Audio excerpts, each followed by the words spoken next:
Welcome to episode 217 of The Numbers Game. I'm Jace, I'm here with Nick and Marty. How are we, fellas? Going well, Jace. Another big year coming to an end. Can you believe it? 2024, heading into 2025. I was thinking in 2000, geez, 28 years of age, how time's moving on. Now I'm just thinking, yeah, it's okay if it doesn't move on so quickly. But feeling good. Nick, how are you? It's interesting. You reflect on the old days, the old 2000s.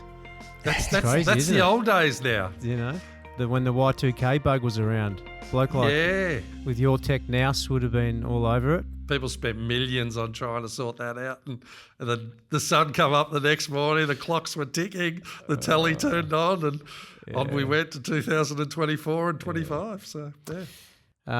Feeling good. Jace, how are you, mate? Mate, really good. Really good. I love this time of year. I mean, it's just balancing all the Christmas parties and, you know, the functions and the too many beers or the too much food. Had some oysters on the weekend. You know, just life's good. It's just... Noticed you're up and about. Yeah. That's extra oyster consumption. It's just, it's got me feeling good. Can I ask you a question? Because you're a man about town, and I used to be, but I'm not anymore.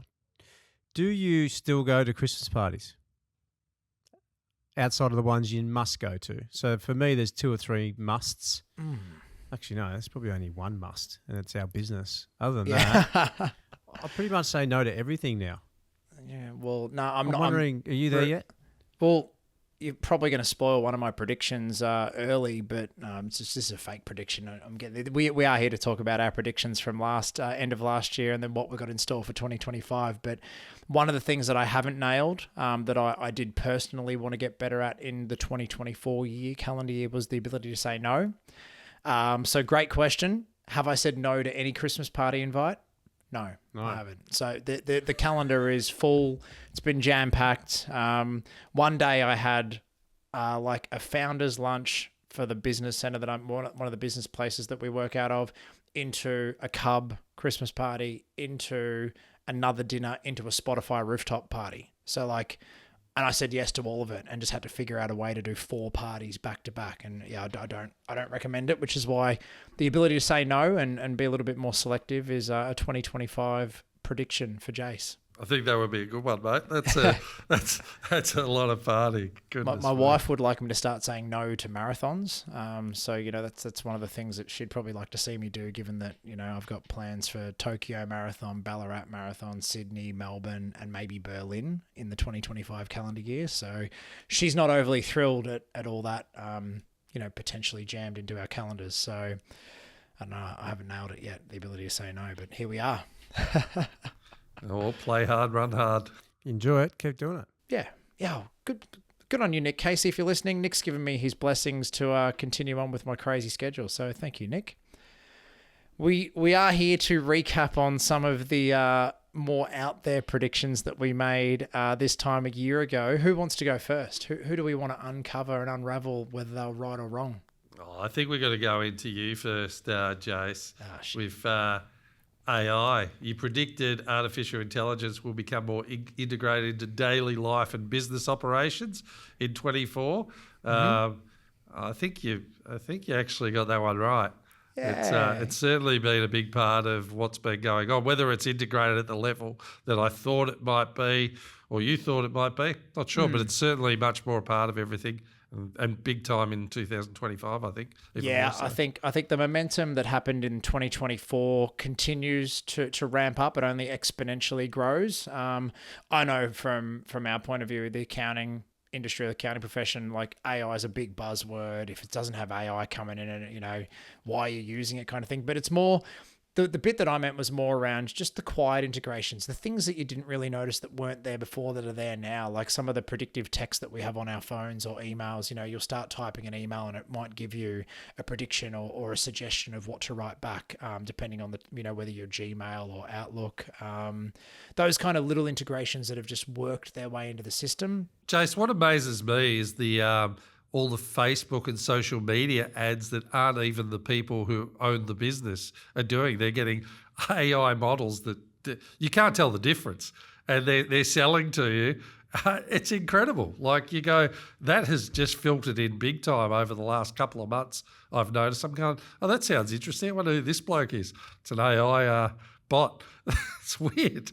I mean, so weird. It's and it took longer, but I mean, for me, like some of the proof in the pudding is seeing people that had never really used AI before start to now integrate it. Like Casey was doing a new profile picture for work, and she had a profile photo taken of her spin instructor. So she's in activewear, she did her makeup and her hair nice for the profile, and then she had to do one for her new workplace. They've done a launch of a new law firm. Case is promoted to senior associate. She needs to be put on the website and the socials. She asked AI to take the picture of her activewear and make her look like a lawyer and look professional. So it's put on a collared shirt, and like you wouldn't know the difference if you go to New Chapter Legal and find the profile picture of Casey, that she's not really wearing that top. So I'll tell you there. But so it's little things like that. Casey would never have thought about that in the past, to use AI to put a shirt on a photo, and then she doesn't have to go into a brand new photo shoot. But like, what a time saver! What a quick solution! That easy. So yeah, I'm gonna take the AI prediction that becomes part of our daily lives as a yes. I think I got that right. But I think 2025, I'm not going to make it another prediction. But just watch out. I mean, it's just going to continue to work its way into our lives. There'll be AI buttons. Our accounting software will start to do more than it's ever done before. So if you're a business owner and you're on tool like Xero, things are just going to start happening in the background that you never experienced before. And likewise for however you're running your business from a CRM point of view. I've got a Spotify DJ that's AI driven that knows me, and it plays me music based on I had that the other things day. like that, right? What's going on here? Yeah, it's and even today I was driving in the car between the two offices, and I had ChatGPT on voice mode, and I was talking back and forward about some of the things that are going on, some things I'm planning for, some notes that I needed to take, and having a full voice conversation. But before we make this whole AI episode, the last bit I'll get onto is I just watched ChatGPT is releasing the ability to do a video call with ChatGPT, and it can see you. And there's a little demo video. So ChatGPT looks at you through your microphone, and the guy who's doing the demo video I watched holds up a book, and he goes, "What book am I holding up?" And it was a Charlie Munger book, at a particular 400 page, super detailed. And ChatGPT says, "Oh, that's this book by blah blah, and this is what it's about." And he goes, "Pick a number between 1 and 400." It says 176 or something. He opens to page 176, holds the book up just for a couple of seconds in front of the camera, pulls it back down and says, "Give me a summary of what was on that page." Bang. It had read the whole page instantly and then gave him a summary of that page. So it's like, come on, every little advance this thing does just opens up the possibilities of what AI is going to be able to do. So yeah, I sat there mind blown just looking at that video going, I don't even know really the use case that's going to be for just off the top of my head, but I know someone will put that to use, whether it's, security cameras and being able to identify someone coming into a building or whatever it is. But yeah, watch that space. Thank you, Marty. I'll take the win. He loves AI. AI. Marty's all over it. I'm all over it, mate. Don't worry. One thing, apart from my stuff-ups, one thing that you did get very wrong, Essendon will break the finals drought, so I guess we just move on. What a shit show that was. Yeah. The other thing you had, which was interesting, was reduction in overseas travel. So you predict the global decline of overseas travel. Given you were overseas about 28 times, I find that interesting prediction. But rising interest rates, economic struggles in countries like China. Yeah, so what's... Yeah, even that was Disneyland, it was Disneyland with reduced tourism.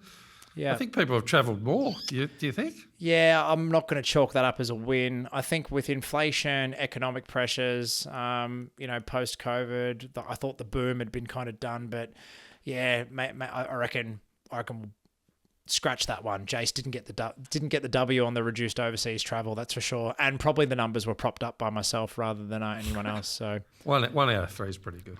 Yeah, actually. I mean, look, I'm going to try harder for next year, but we'll take that for now. But who do you want me to pick on next? Do you want to go through Nick's ones, Jace? Yeah, Nick. I mean, Nico. The first one. Nico. Nico. It's just the first one just made you you had the prediction that Elon Musk would serve jail time. Yeah. And I don't know if it could be any further gone the opposite direction. That guy, I don't think, can be any safer than what he is right now, tucked under Donald Trump's wing. Correct. No, I think you're right. But I will say, I think he's closer to doing something crazy because of that. But yeah, I agree. I think, that little posse they got going on at the moment, it's quite funny to watch.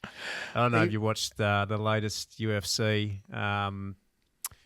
Anyway, it's not long after he got elected and he turned up, and yeah, he obviously had Elon with him, and they're like kids in the candy store at the UFC, and Kid Rock was in that posse as well, hanging around with Trump. So the whole thing is interesting to watch, but Elon's not going to jail anytime soon, considering the things that Trump was convicted for, and next thing you know, he's president. So is Trump president?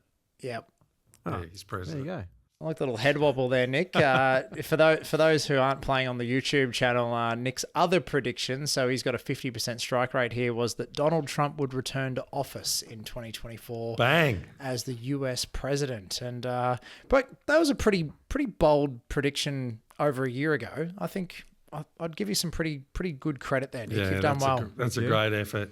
Thanks. Just how much is in the sports bet account? How much did you put on that then? No, I didn't put any money on that. I don't bet on stuff like that, unfortunately. But I wish I did. But I don't know. I just, and this is, we won't go into 2025 predictions yet, but I think change needed to happen, and that's pretty much what's happened. Whether it's right or wrong, and we won't go into the Donald Trump argument on this podcast, but change was needed, and that was the change. So can I ask you boys? Can I ask you boys? And not that he would want to do it, but could Elon Musk be the next president? Well, I think anything's possible now.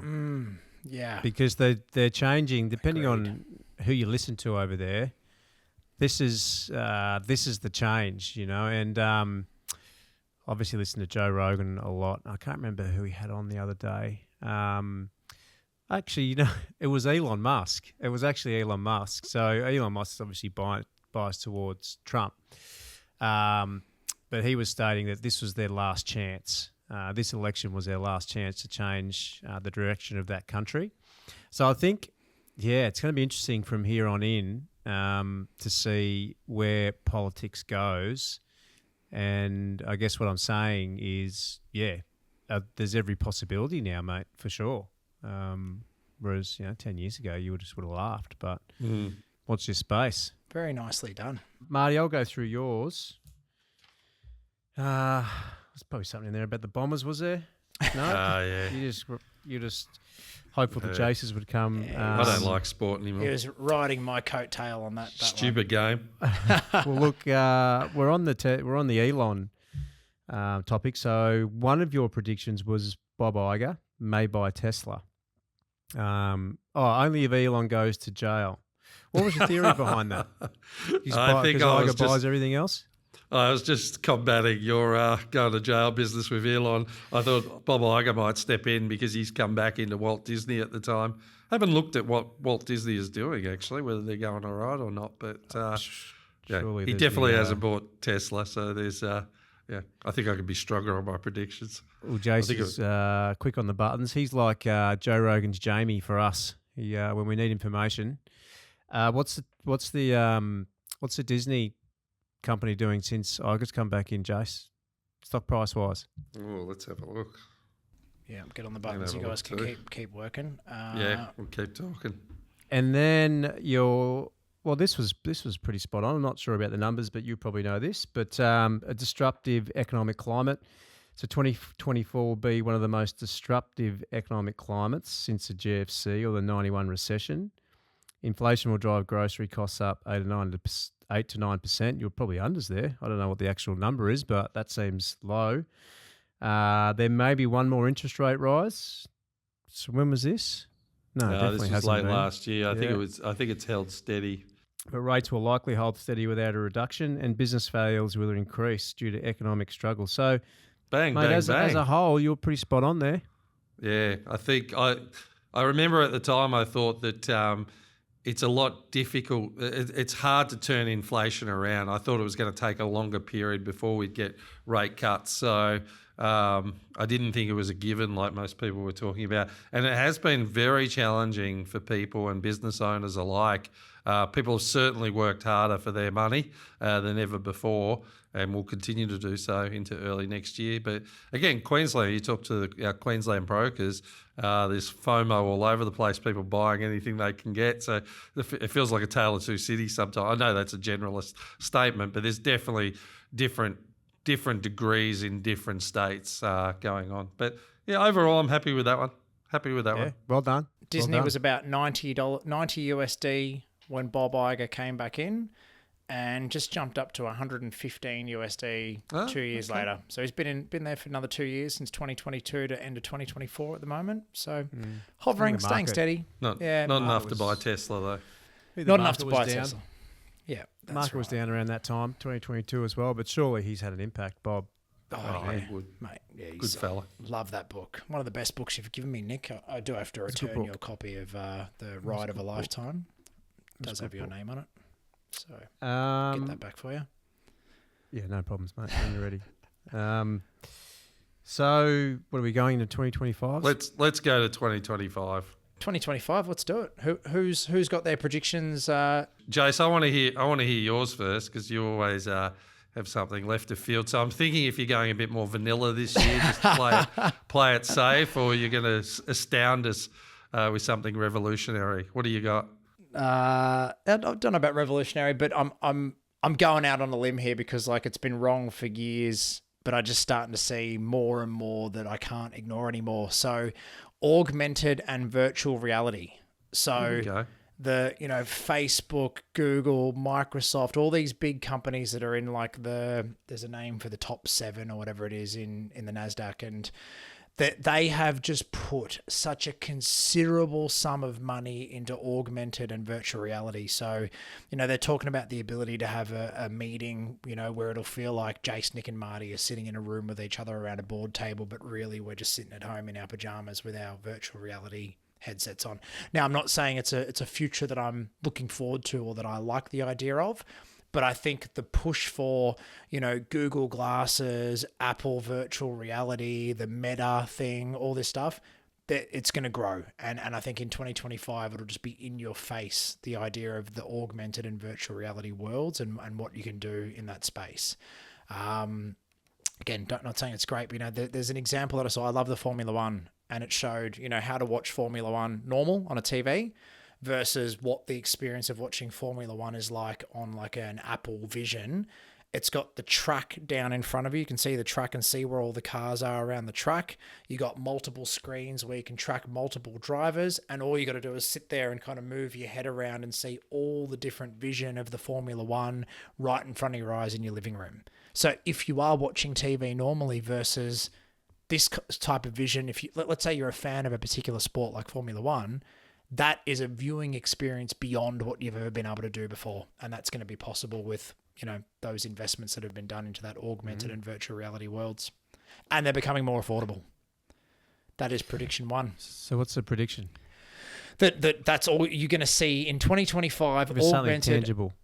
Marty can sit on his couch with I do that anyway. Yeah, so augmented and virtual reality will be in the homes of more people than it's ever been in before. It's going to be that'll be a big growth area that it'll be talked about, and where it's going to be in your faces everywhere. So I could literally be on the couch, but have an augmented reality of being at the gym.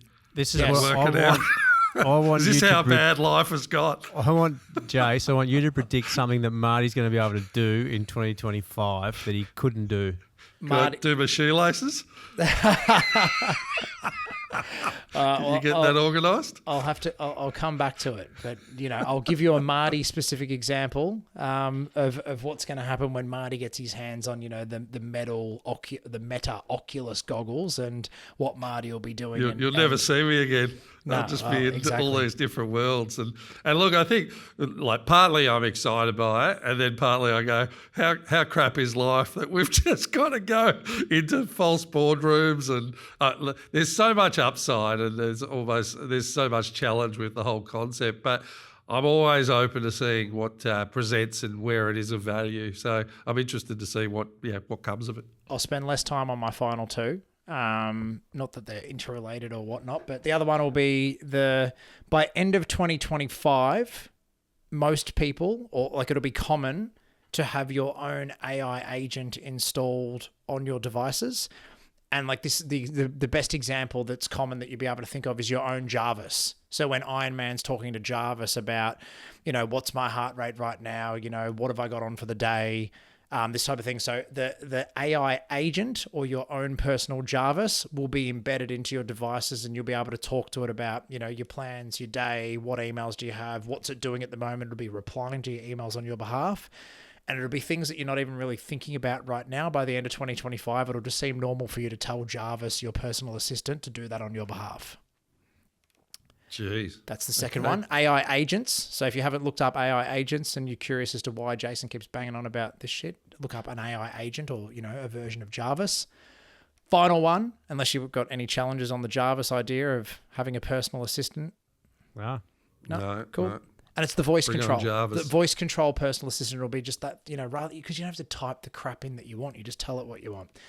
The last one, and if you've looked at the price of Bitcoin, and I'm not a cryptocurrency guru, but it's the underlying technology. For many, many, many years, people have talked about blockchain and the power of like what blockchain can do. I think the general public's understanding of cryptocurrency and blockchain next year will be the biggest, increase in the understanding of how and why blockchain works, and then how businesses can use blockchain for certain transactions that they wouldn't have even considered before. Yeah, I think you got to have a little bit of exposure to it. Now that all there's ETFs now being created, institutional money's going into it, so it's sort of becoming much more mainstream as well. So, yeah, there'll be huge volatility as there usually is, but it's certainly something that people are very bullish on. It's all over the shop. Probably wasn't specific enough for Nick, but we're just going to have to go with that. I'll refine it more later, but that's mine. What have you got? Marty, we'll go to you. I think interest rates will come down next year. I think my prediction of February is in trouble, though. Like they're now talking about potentially May. I'm hoping it's still February. I think people need it to be February, and business owners do as well. But just employment's holding steady at 4.1%. Inflation's not quite down to where they want it. So they're still going on with this wait and see approach. So I feel like there will be one in May, but then if it's going to be May, I think there'll be some quick rate reductions because we'll be in a bit of pain. So I think there'll be at least 3 next year I'm going with, which is not a very ballsy prediction, but I feel like 3 rate cuts next year, but I'm hoping it starts earlier than May. So that's my first one. Essendon won't win a flag. Yeah, that will. God, I'm just so over it. What is this? I've given 53 years of my life to this rabble. Step up. God's sake. Wasted so much money and time. Anyway, 2026, baby. Let's go with that. I think the property market, the Melbourne property market, will surge off the back of those rate cuts. I think we can't have the average medium house price in Melbourne be lower than virtually everywhere else other than Tasmania. So I think we'll see, I'm going to say 14 to 15% increase in value once the FOMO kicks in and people get excited and their borrowing capacity goes up. We're seeing a hell of a lot of listings come on. But I'm also starting to see new prices. Interestingly enough, with the listings coming on and price reductions are starting to happen. Haven't seen that for ages. Just starting to see it in the last month or so. So maybe vendors' expectations are changing, buyers' expectations are holding to what they can afford. So it's that's interesting in itself. But I think the Melbourne property market might bounce off that once we get some capacity and have a better second half of the year. A longer term play. This is a 2034, and sort of going into what you're talking about, Jace. I was talking about in a previous podcast how I thought people's experiences will like go up, like entertainment, sports, and people want to have more and more travel experiences, run marathons so they can go and explore a country. But after what you just suggested, Jason, what's going on, I think there could be a robot Olympics in 2034 where, similar to Formula One, I think people will have specific robots, doing certain things and jacked up to all this modern age technology, and they will want to see those robots competing against each other in some format. Long-term prediction, but I was just thinking about it the other day. I'm going, people are very strange. We want to be in virtual boardrooms, and if we can't do it ourselves, if we can't go to the Olympics ourselves and we're just not good enough, here's a chance for us to be good enough utilising AI and technology and robotics. And I just think that longer term prediction might just come. What do you think about that? I mean, it's a big call and it's not next year, it's 2034. Do you think I'm off track here, or have I got some merit? No, you're on track. I think there's merit. Have you seen the robots running half marathons and marathons? No. So in China recently, a robot, so there's articles as recent as 6 days ago, a robot on one charge, so that's the whole point, they've got to be able to do it without charging the battery non-stop start to finish. A robot ran a sub-3 half marathon. I think it was 2.5 hours, give or take. And there's all these videos of this robot like running along next to people, and it's, trying to avoid people when it gets into the drink stations and there's a bit of crowds. Like it's getting a little bit like skittish as it's kind of going through and not trying to bump into people. But they've got robots running half marathons and marathons at the moment. I'm pretty sure one's done a full marathon as well, in a relatively pretty decent time. So Marty, I'm not against your prediction, that's for sure. Yeah, and it worries me, but I think it'll happen. Well, no, I think you're on the right path, Marty. Have you heard of the enhanced games that they're holding next year? No. James Magnussen is competing, but basically they won't be subject to drug testing the athletes. So that's all about, okay, if everyone's on the same drugs, what is the absolute, what is actually achievable by the human body if there are no rules? So that's going to be cool. That's going to be next year. I don't know the exact rules around the drug testing and what you can and can't take, but basically a lot of things that were previously banned are no longer banned, and it's how fast can you go or how strong can you get. And it's all, I believe it's all based around the idea that we want longevity and, everyone wants to live to 100, and Mark Bouris has got that Project 100 now. So there's all these things now around, okay, well, how do we actually make sure that we're getting the most of ourselves out of, as humans, whether that is living as long as we can or, performing to our optimal levels. And the enhanced games will allow people to do that, to find out who really is the fastest or the strongest. So that's going to be cool. So it's kind of in line with what you're thinking or saying. Yeah, I think it could be a reality. And the last thing I want to bring up is I think people start to wake up to the dangers and opportunities of tech as well. Like even the policy coming in, keeping kids off social media until they're 16 years of age. And I had a mentor say this back to me in 2007. I might have said it on the podcast before, but they said, it's a dangerous world we live in when kids feel like they've had the experience before actually having the experience, because what more is there to do? So if you aren't going out there and living in the real world, engaging with people, having these brilliant experiences that, in our generations we all understood and loved, what is the consequence to children thinking that I've already seen Disneyland on a virtual, tour and interacted with that, rather than actually having a real experience, and what that does for kids' minds as well as adults to a degree as well. So I think, technology is here to enhance our life, not to replace it. And I feel people are starting to wake up to that, to go, how do we utilize tech in a way that makes our living experience better, not going off into all these different worlds and thinking that is life. And I think there's some huge mental health consequences with that. And I think people are starting to open up those conversations. And I think there'll be some more movement in that next year where, people will want to get back to living and making sure we have the hierarchy right, as opposed to us just going off into these augmented worlds and potentially not coming back out of it. We don't want to see, problems beyond problems for human beings that shouldn't be there. So that's my one big thing and I hope that happens to a degree too. People waking up about that. Well said, Marty. Couldn't agree more.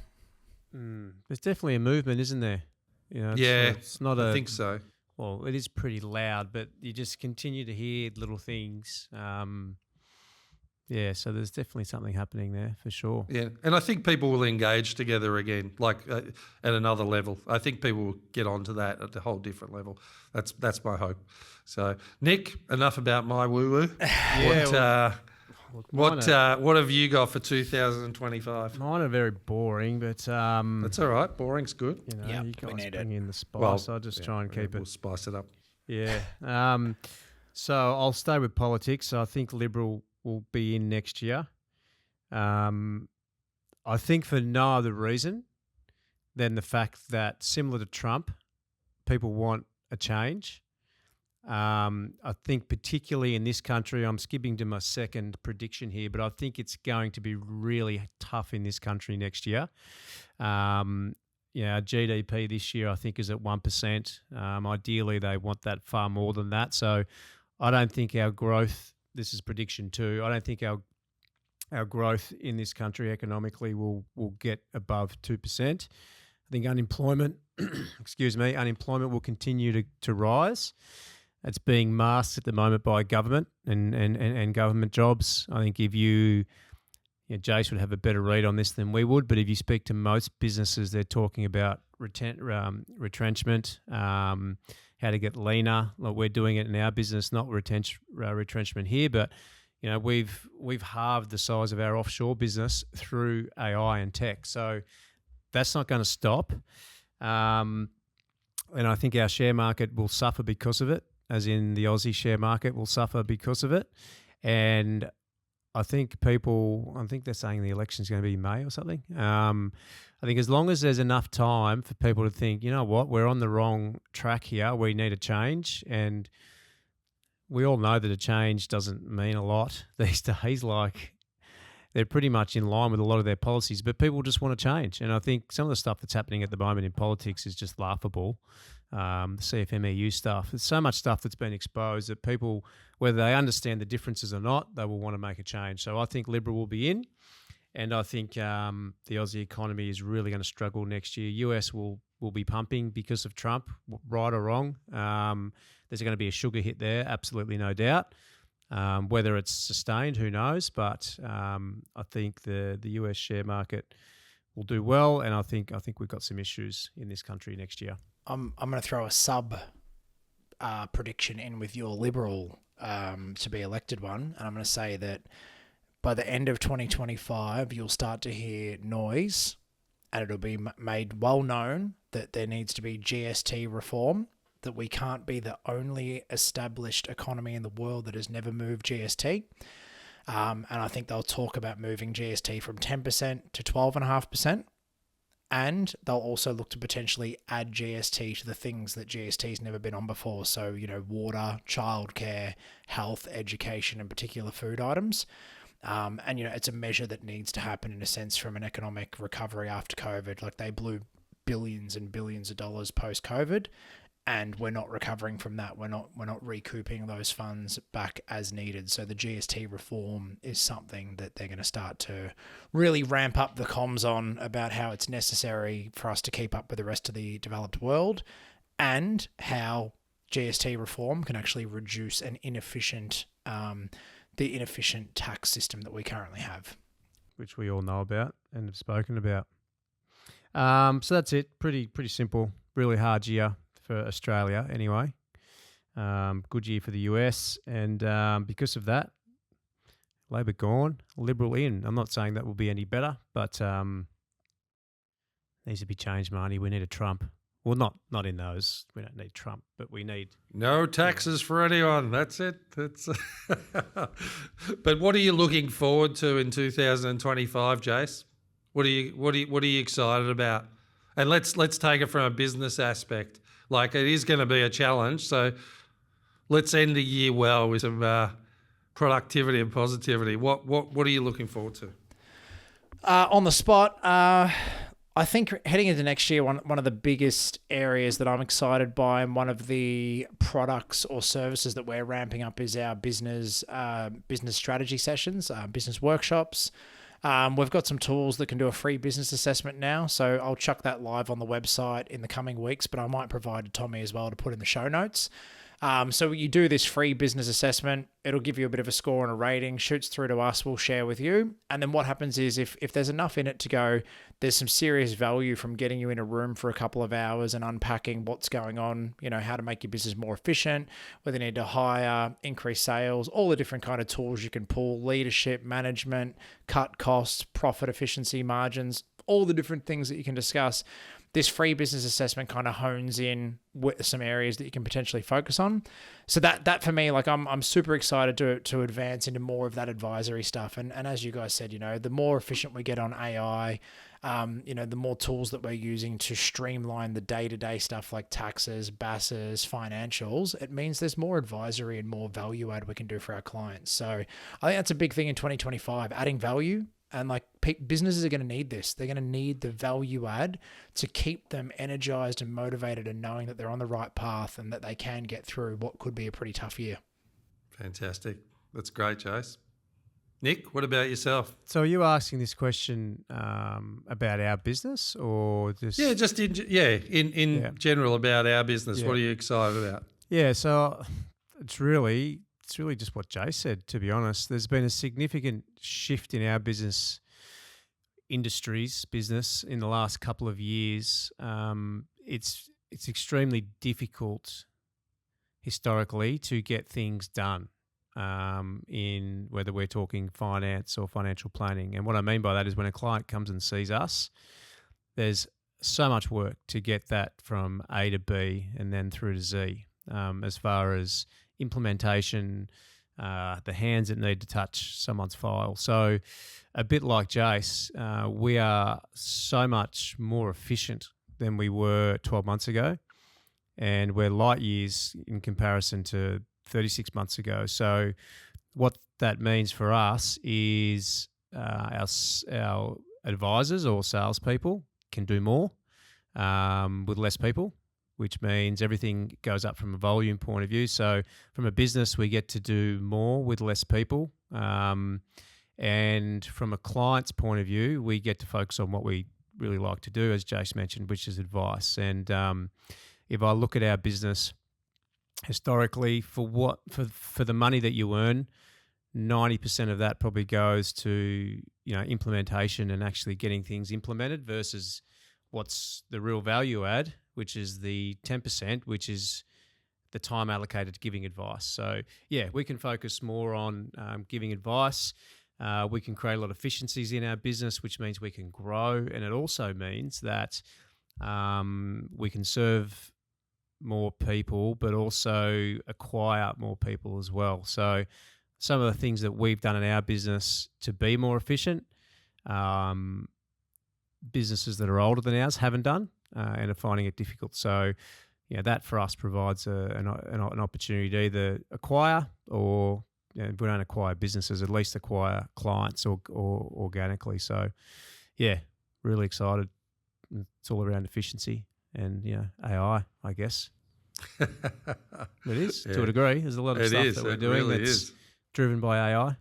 What about you, mate? I'm excited we're solving more problems than ever just in the market as the market is. But I think the salespeople have worked really, really hard in doing a really good job over the last couple of years in challenging circumstances. Like, there's no doubt the market's been tougher than ever before, and And they've done very well considering that in my perspective. But I'm really excited to see the market coming into an alignment and also getting a bit of buoyancy back off it might be the second half of the year, and to see the people who have worked so hard just get this kick up in natural momentum. And like you said, Nick, with the tech efficiencies that come in, I feel like we've got this great foundation piece of, logistical efficiency, but then to see the market to see what we can do in a really great market, I think is really exciting. And to see people get this next leap of reward for effort that they haven't seen before. I haven't seen it for 4 or 5 years. I think that to me is... that's pretty exciting. I still think the first 6 months are going to be challenging, and we're going to have to solve more problems than ever before, and that's what we're here for. But I'm excited to see that flow into people getting excited about buying property maybe for 10% cheaper than they expected, getting back in, and then and really making it a great year on the back end of it. But I think a lot of grit and determination, as there always is in business, but just to see that on-flow good effect from that would be really exciting. So that's what I'm bullish about. Guys, been another epic year here at the Numbers Game. It's been an absolute pleasure to host this show with you both, and I'm excited for what 2025 has to bring. Even if it is challenging, we'll be in it together. We are here for you, the audience out there who is listening. If you ever need to talk to Nick, Marty, or myself, please reach out. Obviously, check out futureadvisory.com.au. I wouldn't be here without the support of my team and everything else that happens there, as well as innovate.com.au. Fantastic team there that support, obviously, our business as well, and all of our listeners. If you need your financial planning, mortgage broking, asset finance, there's a whole bunch of things that the team at Innovate do. Just to call out to say we're here to support you guys. Thank you for your support. Thank you for listening, and until next time, Merry Christmas to all. Happy holidays, whatever you want to call it, wherever you are, and all the best for 2025. And you boys have a fantastic break, and we'll do it all again. Take care. Game over. This podcast is for educational and informational purposes only. The conversations are of a general nature and do not qualify as financial or tax advice. We recommend before you make any financial decisions, you consult a licensed professional. Individuals on the podcast may hold positions in the companies discussed.